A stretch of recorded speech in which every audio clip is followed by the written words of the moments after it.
Is cancer completely curable? അതൊരു blanket statement ആയിട്ട് നമുക്ക് പറയാൻ പറ്റില്ല. ക്യാൻസർ ക്യൂറബിൾ ആണ്. കംപ്ലീറ്റ്ലി എന്ന് ചോദിച്ചു കഴിഞ്ഞാൽ എല്ലാ ക്യാൻസറും എല്ലാ സ്റ്റേജിലും കംപ്ലീറ്റ് ആയിട്ട് നമുക്ക് മാറ്റാൻ പറ്റില്ല. ചില ക്യാൻസറുകൾ ചില സ്റ്റേജിൽ മാറ്റാൻ പറ്റും. For example thyroid cancer complete ആയിട്ട് ക്യൂർ ചെയ്യാൻ പറ്റുന്ന ക്യാൻസറാണ്. അല്ല സ്റ്റേജ് 1ഉം 2 ഒക്കെ ആണെങ്കിൽ കംപ്ലീറ്റ് ആയിട്ട് മാറും. മിക്ക ആളുകൾക്കും തിരിച്ചു വരില്ല. ബ്രസ്റ്റ് ക്യാൻസർ ചെറിയ സ്റ്റേജിലാണെങ്കിൽ കംപ്ലീറ്റ് ആയിട്ട് മാറും. റെക്ടൽ ക്യാൻസർ ചെറിയ സ്റ്റേജിലാണ് കംപ്ലീറ്റ് ആയിട്ട്. അങ്ങനെയുള്ള പല ക്യാൻസറുകളും തുടക്കത്തിലെ സ്റ്റേജിലാണെങ്കിൽ നമുക്ക് കംപ്ലീറ്റ് ആയിട്ട് മാറ്റാൻ പറ്റും.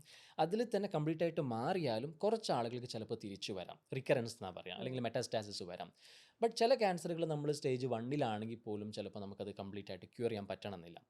അപ്പോൾ അങ്ങനെയുള്ള പ്രോബ്ലംസ് ഉണ്ട്. ചില ക്യാൻസറുകൾ സ്റ്റേജ് 4ലാണെങ്കിൽ പോലും, അതായത് പ്രോസ്റ്റേറ്റ് ക്യാൻസർ സ്റ്റേജ് 4ലാണെങ്കിൽ പോലും ഒരുപാട് കാലം ക്യാൻസർ ഫ്രീ ആയിട്ട് ജീവിക്കാൻ പറ്റും. അങ്ങനെ ഓരോ ക്യാൻസറിനും ഓരോ സ്റ്റേജും ഓരോ ഗ്രേഡും അനുസരിച്ച് ഡിഫറൻ്റ് ആണ്. അതുകൊണ്ട് തന്നെ എല്ലാ ക്യാൻസറും നമ്മൾ ഇമ്പോർട്ടൻ്റ് ആണ്. ഏറ്റവും പ്രോപ്പർ ട്രീറ്റ്മെൻറ്റ് എടുക്കണം.